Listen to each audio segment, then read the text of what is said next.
like dirt. Worse than dirt. Like, I don't even exist anymore. And when you do notice me, it's only to treat me like shit in front of your teammates and the rest of the school. You could have any girl you want, but no.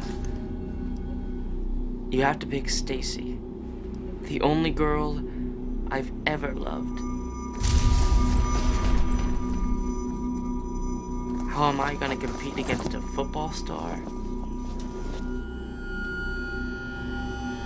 You'll find out.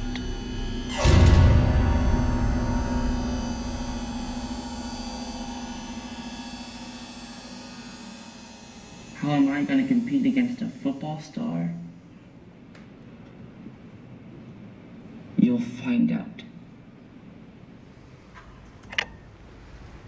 So, what else do we know about him? Well, he told one of my players last week that he bought a new gun. But he's been hunting since he was a kid. Well, if he's a hunter, that's not a change in conduct.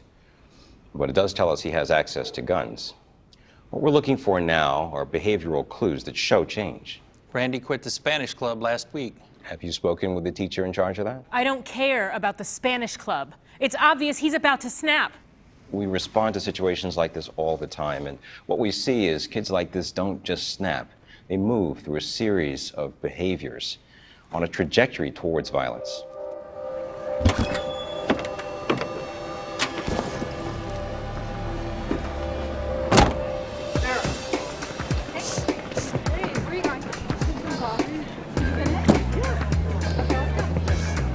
Hey, happy holidays. Happy holidays. You on your way home? No, this is just perfect. I Did you just not see me here at all? You were going the wrong way in the first place. Okay, calm down. I need license and insurance from both of you. Oh, my husband is gonna freak. Yeah, well, so's my mom, so thanks for that. Hey, I'm on my way to my last final now. Great. We'll be there in 30 minutes. Will you be ready to go when you're done with your test? I still have a little packing to do. Sarah! Mom, I didn't have time to pack last night. I had to study. This is a really tough class. Sarah, you know we have to be at the party by 3, and there might be snow coming. Mom, I gotta go. I'm running late. I'll see you soon. I love you. Bye.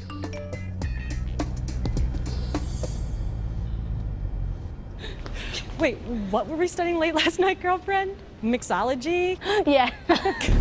Excuse me. Sorry.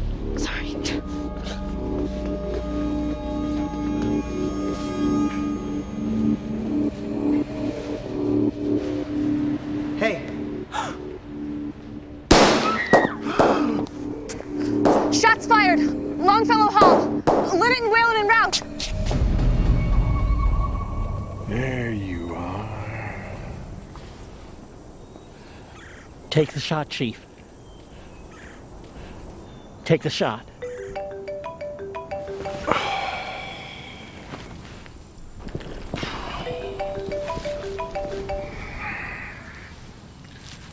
This had better be important. Where? Danny, come on. Injuries? What about the shooter?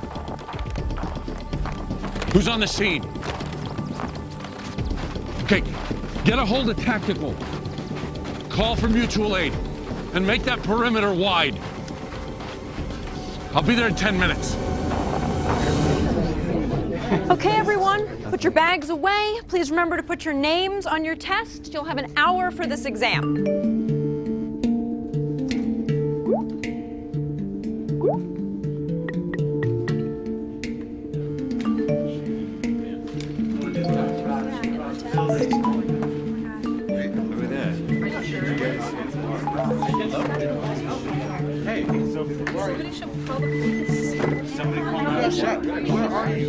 How's Randy's relationship with his parents?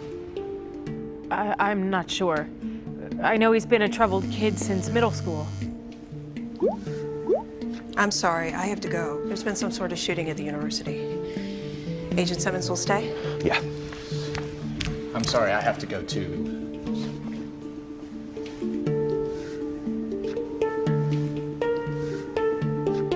Can we get news on that? Oh yeah, sure.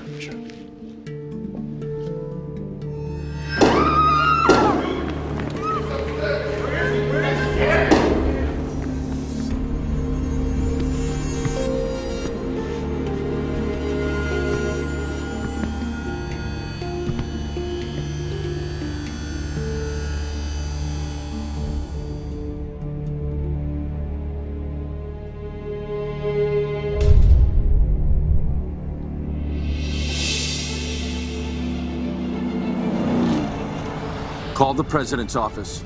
Tell them to put out an incident alert. I want it out on all social media. And I want everyone waved away from East Campus. I need to take this. Give me some good news, Mary. I'm so sorry, I just got the word. I'm en route. How can we help? I've got 1 and possibly 2 shooters, and I've only got 8 sworn on day shift. I haven't talked to Wilson at State Police, but I'm gonna need bodies. I can send you tactical and evidence teams and agents for interviews too, if that helps. Send whatever you can. I'll see you there. Jesus.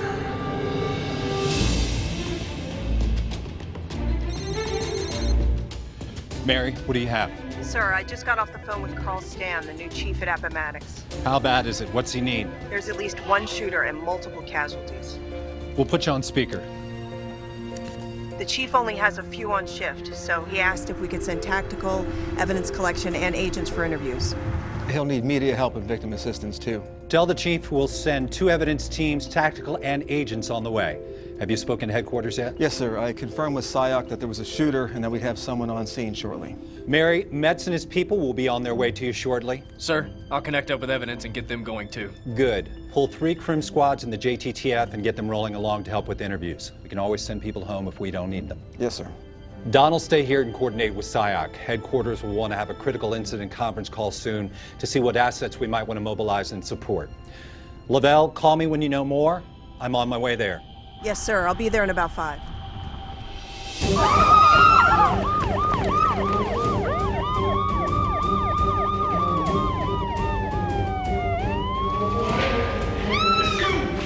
Where is he? Where is he?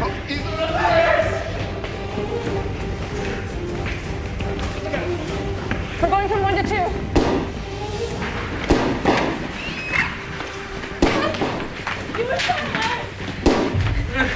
Please help! Please stop. He's down here! Help me! Help me!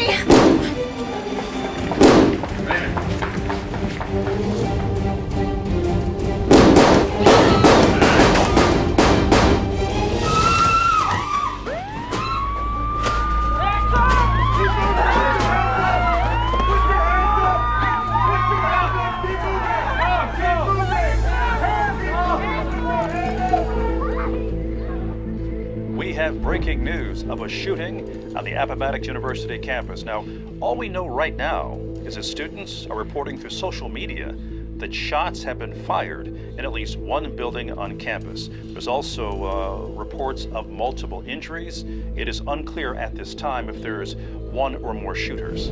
We have initial reports of a shooting on the Appomattox University campus. We know this week marks the end of final exams before students head home for winter break. Come on, Sarah, pick up, pick up, pick up, pick up, pick up.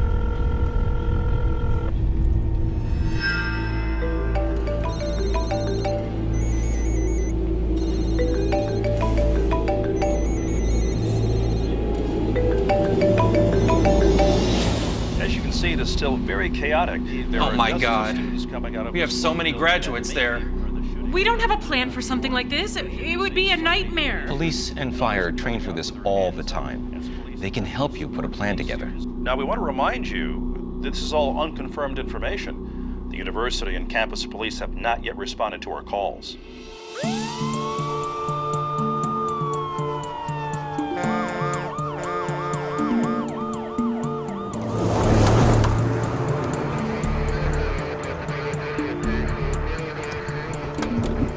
Where's Captain Wilson?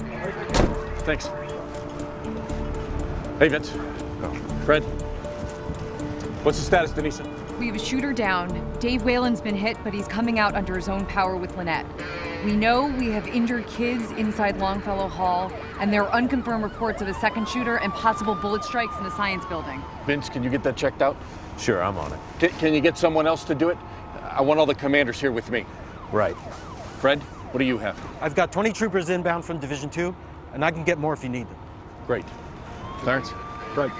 Got 2 ambulances on site, have more on the way. Command post is 10 minutes out. Good, we'll set up unified command here. Do you have tactically trained EMS? I do. Good, we'll use them. Fred, can your people take them inside? I can give you 3 troopers right now. We can set up tactical over there. Okay, that'll be great. Hey, Mary, what do we have from the FBI? Tactical is beginning to arrive. Well, I guess we all get to go home then. Okay, Vince, come on. It's your show, Carl. Vince, we're here to support. Look, we're gonna need all the help we can get. My people are just now getting the long guns out of the lockup. Evidence and a bunch of agents should also be here within the hour, but you've got a hell of a traffic problem back there. Okay, let's get a clean road in and out for the ambulances, and let's get this lot cleared for Unified Command. Got it. Okay? She's still not answering. Call 911.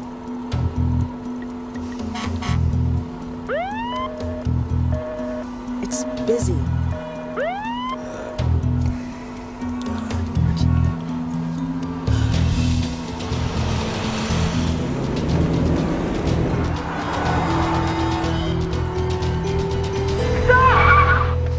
Can't come this way. I'm sorry. Back up.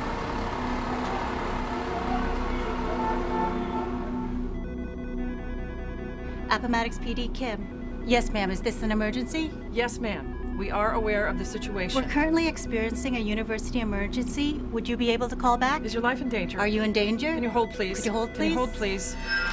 Yes. Is this an emergency? Number 24, can you give me your location? Is Thompson near you? Jake, we've got students calling from inside the building, parents, the media, and I can't answer the phones and handle the radio. I've already had 2 women call who think their son's the shooter. Track down the chief and let him know we're overwhelmed here. On it. Appomattox PD, Spears, can you hold, please?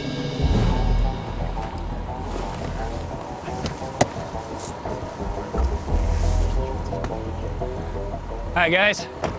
Chuck Metz, how can we help? Henry Collins, I need 2 more to go in with EMS. Can you do that? Absolutely. How's your radio operability? I'm with county. Okay. Suggest we put your county guys on separate teams. We'll do the same? You gotta be kidding. We haven't trained with these guys. It's a big building. We have to have comms to do this right. He's right. The training's the same everywhere you go. If you're number 1 in line, you're 1. If you're 2, you're 2. Come on. Let's do this.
Fred, who are they? Harbin County, I think. Was it self-deployed? Denisa, find a staging area for all the stray cats. See if you can find their commanders and send them over here. Got it, Chief. Chief, dispatch is overwhelmed. They can't get any calls out. Couldn't reach you. Give me an hour and we can have an 800 number set up for victims and families. That'll take some pressure off. We'll do it. We can also get you some media people to help manage your communications. That is not my top priority. Look, the sooner you talk to the press, the quicker you'll stem the panic. Denisa, do you copy? Yes, Chief. The FBI is going to give us an 800 number to help with the victims and families. They're also going to give us some media support. Can you coordinate with their press people? Roger that, Chief.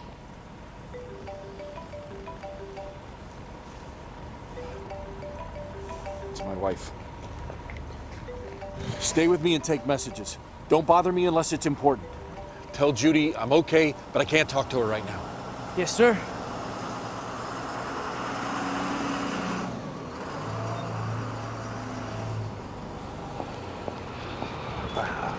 Status? A shooter is down, boss, but they're chasing reports of a second one. We have multiple casualties, more than a dozen. Who's running Unified Command? Sir Carl Stan, chief of the campus police, former Newark PD. Very competent, but he lacks capacity.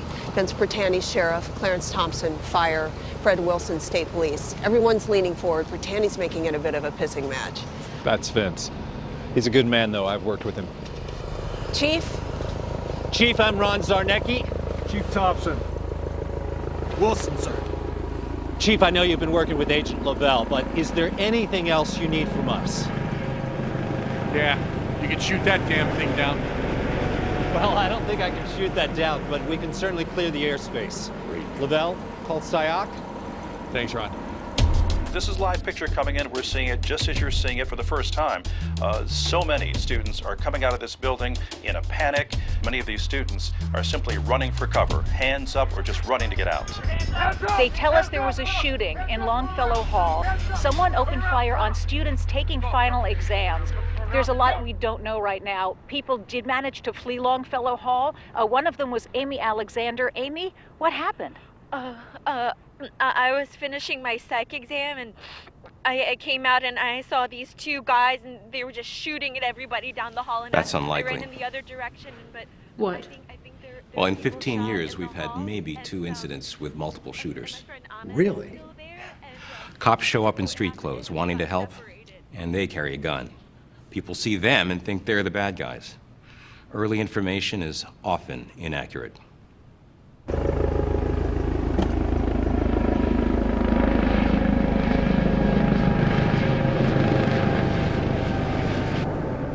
What about the perimeter, Vince? State has the wide perimeter, Carl. My people are dealing with campus traffic. Okay, good. Clarence, what about the casualties? We're still moving wounded out of the building. We've set up casualty collection on the north lot. Our preliminary is 10 dead, 25 wounded, most of which have already been transported to Central Hospital. Okay. Victim assistance.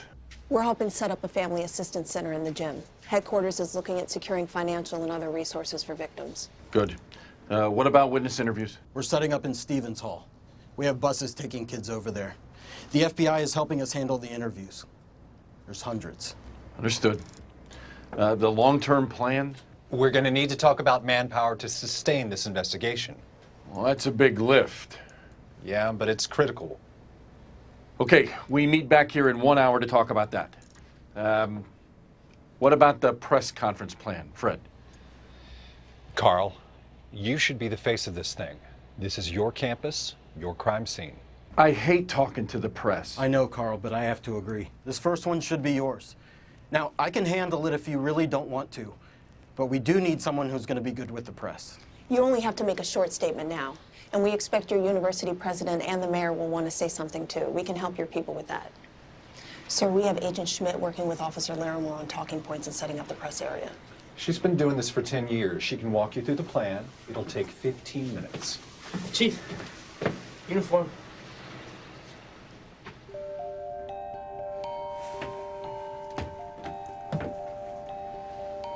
Okay.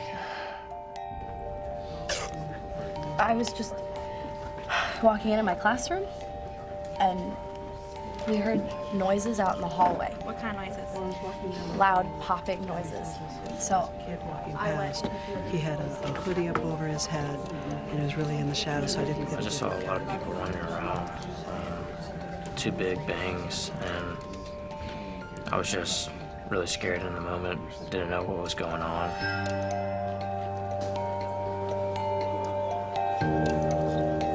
Our goal is to provide you with the most accurate and timely information. How do we find her? What are we doing? So I will be that person that's going to make sure you get that information the best that we can. She's 5'5", I don't know, 125 pounds. She's 120 pounds. Okay. Now, do you know what class she was planning on attending this morning? Yes, it was chemistry, I believe. Okay, so she was attending chemistry.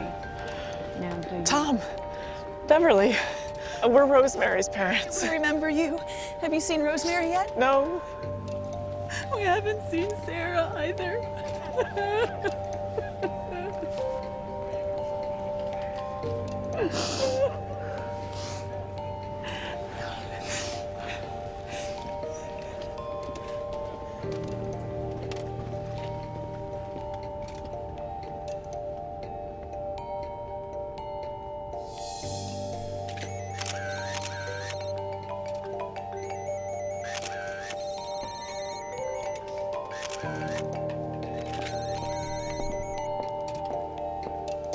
We got lucky.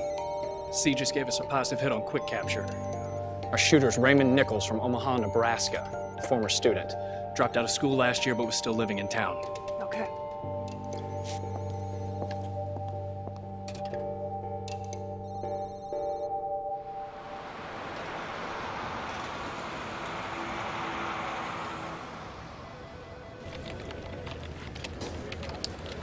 Let's try that. Sir, we found him. Great. One assault charge in his home state of Nebraska, resulting in a restraining order.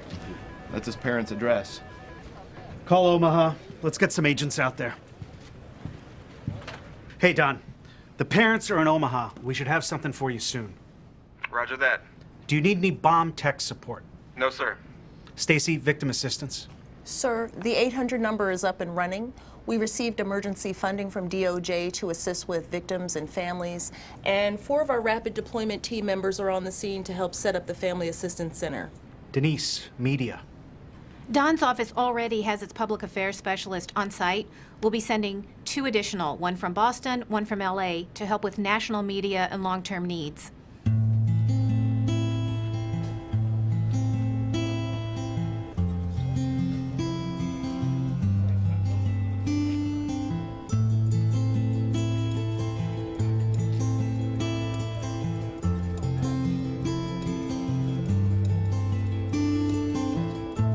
Mom! Oh my god! Oh my god! Oh, thank God you're okay. Have you seen Rosemary? Her parents are here too.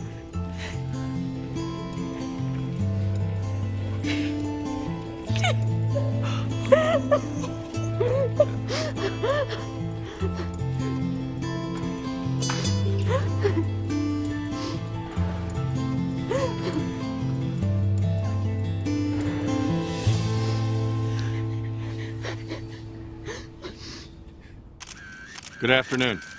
I'm Carl Stan, the Appomattox University Chief of Police. Behind me are County Sheriff Bertani, State Police Commander Wilson, Fire Chief Thompson, and FBI Special Agent in Charge Zernecki. We also have the university president and the mayor with us. At approximately 9:45 a.m. today, a 21-year-old male former university student opened fire on individuals in and around Longfellow Hall. I can confirm we currently have 10 deceased and approximately 25 wounded. The wounded have been transported to Central Hospital. I can confirm that 2 police officers responded to the sound of gunfire within minutes and engaged the shooter, killing him. These officers saved countless lives today. We've identified the shooter and will release the name pending family notification. We've established a toll-free number and urge those looking for information on loved ones to call for guidance and assistance. This is an active investigation, and I will provide you information as soon as I can. Our university website and social media feeds will post everything we say here. Although we have received reports of a second shooter, we have no evidence to support this. And I want to assure you that we are confident that the campus is safe and secure. We have a lot of work to do. We'll return here in 90 minutes to provide you with an update. Our deepest sympathies go out to the families and loved ones who are dealing with this tragedy. Our entire community mourns this senseless loss of life. Thank you.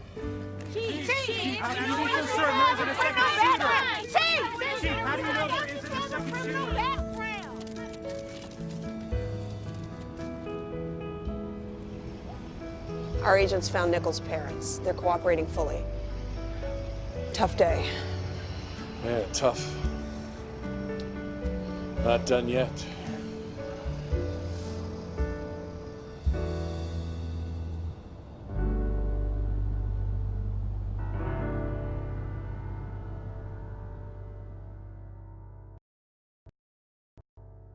I'm Robert Anderson, Executive Assistant Director of the FBI. Throughout my nearly 30 years in law enforcement, beginning as a Delaware State Trooper and later as a special agent, I've seen a wide range of threats to our nation. One of the fastest growing threats have been active shooter incidents. Between 2000 and 2013, the FBI identified 160 active shooter cases in the United States, and the rate of these incidents continues to rise. Our methods of responding to these traumatic, fast-paced events have changed dramatically. The film you just watched shows how it saves lives when responding officers take swift and decisive action. It also shows how the proper management of these events is crucial to delivering the best care for the wounded, for processing the scene, and providing assistance to victims and their families. We've asked law enforcement executives from around the country who have lived through these events to share their experiences and lessons learned with us. We had 10 bodies in the theater. We had a number of people dead at the hospital. We had untold numbers of people shot. Obviously, you're going to get emotion when there's such a loss of life, especially such precious children that were lost that day. There was a total of 19 students that were stabbed, and they were puncture wounds or slashings. We received a call within 60 seconds of the incident that a shooting had occurred in the airport. I was grabbed by a detective from the D.C. Metropolitan Police Department. He informed me that there was an active shooter at the Washington Navy Yard. Hassan fired about 146 shots inside and 76 shots outside. Well, the shooting itself was over in 5 seconds. A total of 5 rounds were fired. I was shot 3 times and was one of the most critically injured survivors from the shooting.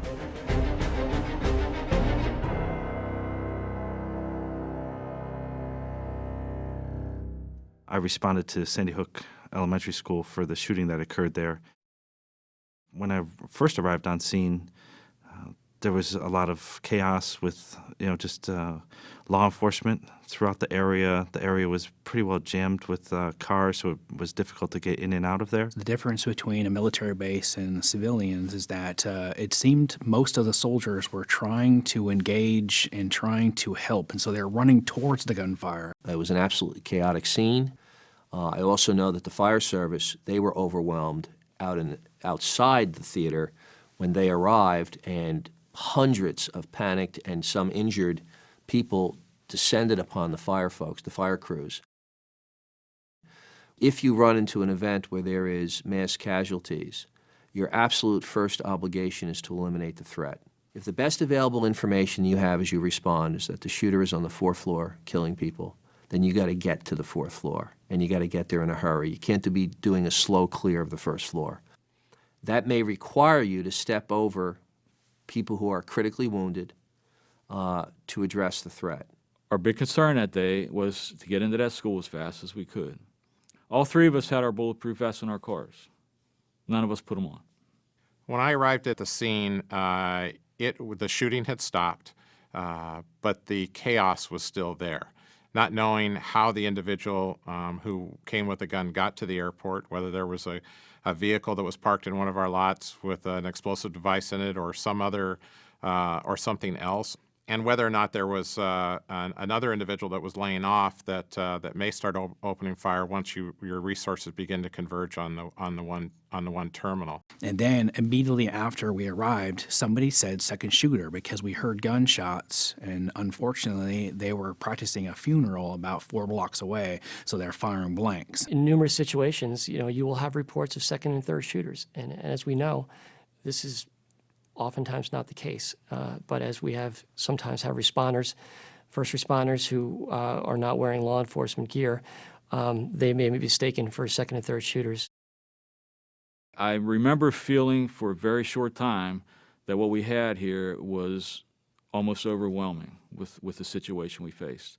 And with our officers, there weren't enough. I got on the police radio and I began to call for assistance from local police departments, surrounding police departments. We had crime scene coming.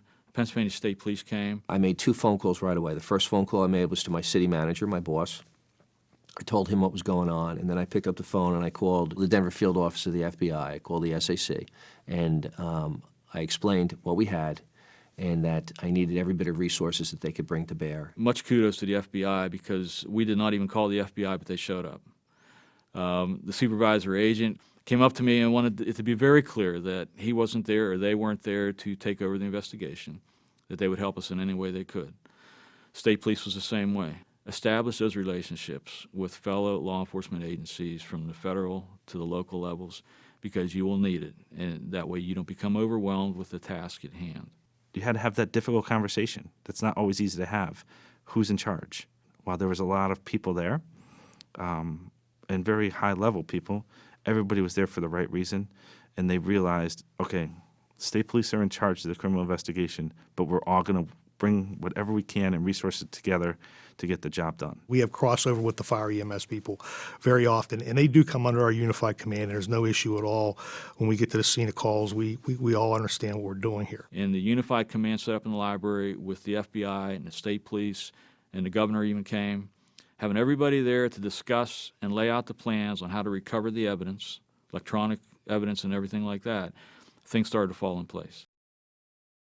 Before you could even realize what was going on, we had over 500 officers in our airport looking for work and looking for something to do. We did have a whole lot of cops show up, and we had to figure out what to do with them. But that is a priority in your leadership, is to make sure that the folks who respond check in, get assignments, or go to a standby area until you need them. The fire department does a very nice job of rolling into incidents. They come generally from a fire station. They park nicely. They put their tarps out, and they are very, very organized. Police officers don't work that way.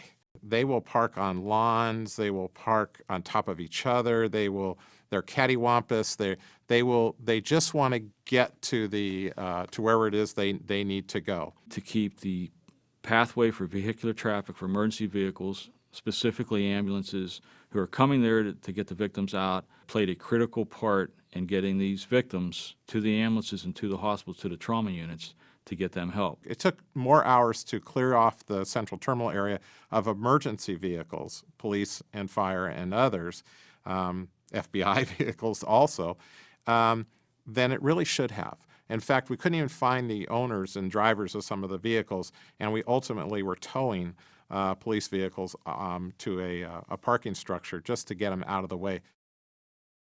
If there's a lesson for the American Police Service and the Fire Service, it is that we have to be better at getting to the wounded with critical care and getting them out of warm zones. Our ability to be able to provide force protection in a relatively short period of time, to be able to have officers taking the injured to a marshaling area in that warm zone and being able to have the firefighters treat the individuals is a relatively new concept. We did what they call a warm zone clearing. We were at the patient's side by video. Again, we have this all on video within 4.5 to 5 minutes of the call. Even the trauma surgeons have told us that made the difference, at least in one of the persons surviving this event. Our police officers managed to locate some buses from the local bus authority, and we convinced hundreds of these witnesses to get on buses and go to a local high school and be interviewed. There was 23,000 people in the airport. About 1,000 of them were in the terminal when the incident occurred and became part of our witness management issues. I was able to put one of my assistant chiefs in charge of that particular aspect of it because it was a large piece to handle. I would say well over 100 people needed interviewed. The FBI, state police, and other people went out and interviewed these victims at the hospitals. But without the local police departments helping us, we would quickly have been overwhelmed. I think that one of the biggest roles for a police department in the aftermath of an event like this is managing the victims and providing every possible service to them. We mobilized the resources of the victim advocate community in Colorado, by the way, including the victim advocates who worked for the Denver field office of the FBI. And we assigned to every family a victim advocate to manage their issues and concerns. And you have to always be honest with them and always keep them first and foremost in how you do things going forward. No one can be prepared for the media crush that comes with this event. I got back to my office at 5:36 in the morning, and I see 187 unanswered phone calls. My PIOs couldn't use their 2 phones for about 12 hours because all they did was ring. The media is going to be such a critical part of what's going on with you. Give them what you can, and don't allow them or don't give them the time to create the story. All our decisions with regard to how to handle the media, a critical advisor and a partner in handling that was the SAC from Denver and his press expert. We also had in the room for those critical decisions the district attorney, and the United States attorney was very helpful. And by the way, the attorney general for Colorado was there. Our incident occurred after the Boston bombing at the Boston Marathon. They relied heavily on social media and Twitter and pushing a lot of information out. We did that also, but we didn't address the reporters and their cameras as quickly as we probably should have. In most cases, there's a tremendous amount of information and lessons learned on the totality of an incident, and that's where it's critical that every agency complete a detailed after-action report. It's going to be painful, I can promise people. Get ready for that pain, but in the end, it's part of our duty, and it's the right thing to do. If there is a criticism, and it came out in the after-action report, it's that we didn't establish unified command between police and fire early enough. It would have been better had we had the person in command of fire and the person in command of police meeting face-to-face and sharing information sooner than we did. That didn't occur to around the 50-minute mark. It would have been nice if it occurred sooner, and it's a fair criticism. The one thing that I would have done differently going forward would have been, prior to us closing down that command post, had a clear plan for everybody involved going forward, because there was definitely some loss of communication for a short time period for the couple weeks following. I got caught up into a lot of the operational issues that were going on that particular day, and essentially I wanted to play. I wanted to be a part of the unified command. I wanted to be a part of that particular incident. What I learned was I needed to step back. I needed to step out of the unified command and be more of an agency executive, and to deal with the much broader airport issues that were there. If I had to do it all over again, I would give a press conference within the first 45 minutes of the incident. We clearly had an understanding of what happened by then. I'm a passionate believer after this event that cops have to be trained, that there's an inevitability to this, that they have to have a mindset that this absolutely could happen to you and your agency. To officers entering a space or a room where there are victims, I would say, please try to acknowledge us, even if you have to step over us, because there's just a lot of fear on our end. And so for you to stop and say, I see you, I'm going to come back for you, is very empowering. Keep saying your name. The only reason I remember my paramedics and Patrick's name are because they kept repeating to me. And there's a sense of, I think, connection and humanity in that was very hopeful. You're giving us hope at that point. Most people's interaction with police is being, I guess, stopped at a traffic stop or hearing negative media accounts. But I can't deny that these 40 people ran into this building and saved us. I'm going to get emotional, sorry. So there's nothing but gratitude.